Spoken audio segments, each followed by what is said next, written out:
Halo, jumpa lagi bersama saya. Jangan lupa sebelum menonton, mohon diklik tombol like, subscribe, notifikasi, dan share video ini. Pada kesempatan kali ini kita akan bertanya, benarkah Al-Quran merupakan wahyu Allah?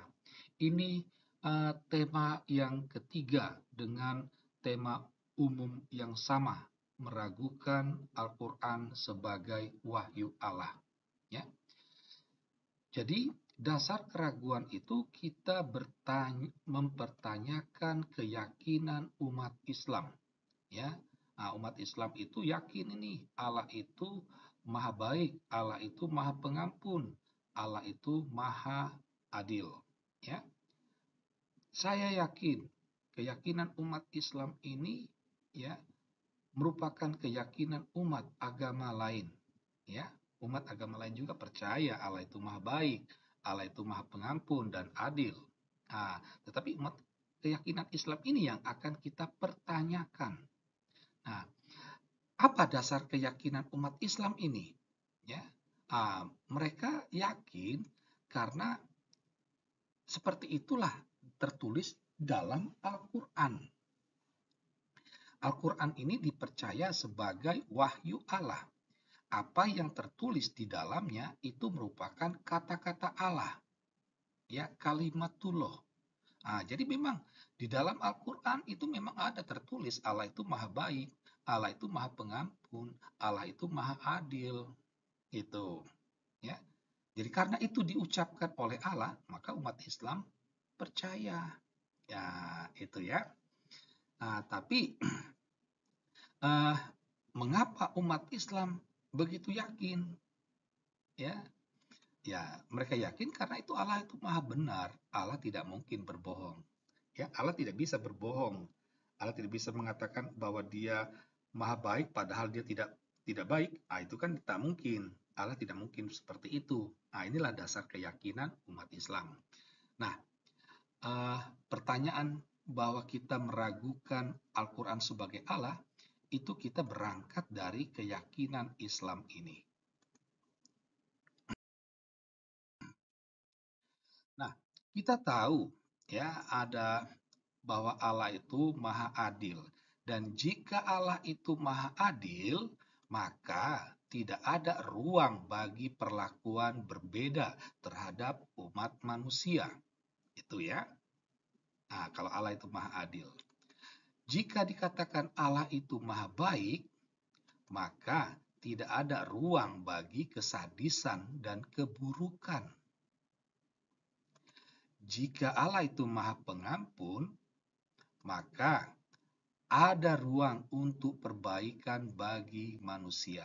Ada kesempatan bagi manusia untuk memperbaiki dirinya. Itu jika Allah itu maha pengampun, ya. Nah, faktanya Allah tidak adil, Allah tak baik, dan bukan pengampun. Ya, mengapa kita katakan begini? Ya, kita berangkat dari Al-Quran. Ya, dasar keyakinan bahwa dasar keyakinan dari fakta ini ya Al-Quran itu. Jadi kalau umat Islam percaya Allah itu maha baik karena itu dikatakan Allah dalam Al-Quran, maka harus juga percaya, harus juga yakin bahwa Allah itu tidak adil, tidak baik, dan bukan pengampun. Itu berangkat dari Al-Quran. Meski Allah sendiri tidak mengatakannya, ya, tetapi tertulis dalam Al-Quran, ya. Karena apa? Karena ada banyak perintah dari Allah untuk membenci, memusuhi, membunuh orang kafir.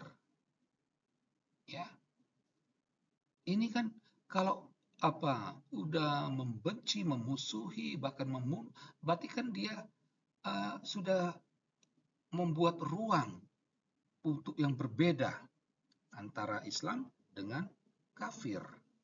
Itu membunuh itu kan sudah tidak baik, ya.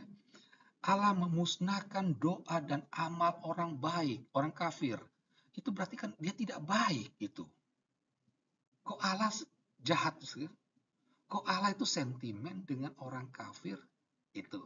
Jadi di sini sudah nampak Allah itu tidak adil dan tidak baik. Allah hendak memusnahkan orang kafir. Bukannya memberi kesempatan orang kafir untuk bertobat, tetapi justru Allah hendak memusnahkan orang kafir. Ya, Allah itu sebagai penyebab terjadinya bencana, penyakit, kematian, dan hal buruk lainnya. Jadi semua ini ada dalam Al-Quran. Sehingga kita bisa mengatakan Allah itu tidak adil, tidak baik, dan bukanlah pengampun. Nah, jadi kalau kita membaca Al-Quran, kita dapat menemukan bahwa sadisme, terorisme, radikalisme, intoleransi ini merupakan wajah Islam. Dan wajah Islam ini berakar dari Al-Quran yang diyakini sebagai wahyu Allah. Itu.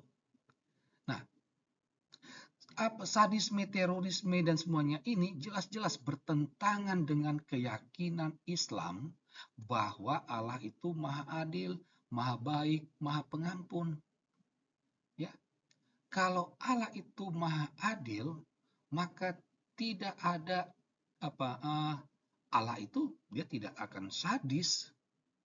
Dia akan membiarkan orang kafir itu tumbuh dengan memberi kesempatan mereka untuk bertobat. Sama seperti perumpamaan Yesus tentang gandum dan ilalang. Yesus berkata, jangan kamu cabut ilalang itu, biarkan mereka tumbuh bersama. Tetapi kan dalam Al-Quran sendiri muncul sadisme, terorisme, radikalisme, dan intoleransi. Nah, dari sinilah kita bisa bertanya, ya, kita bisa mengatakan tidak mungkin Al-Quran itu merupakan wahyu Allah. Ya, kita percaya Allah itu maha adil, maha baik, maha pengampun, tetapi karena sifat ini justru bertentangan dengan Al-Quran, maka kita harus mengatakan Al-Quran bukan wahyu Allah. Sekian dan terima kasih.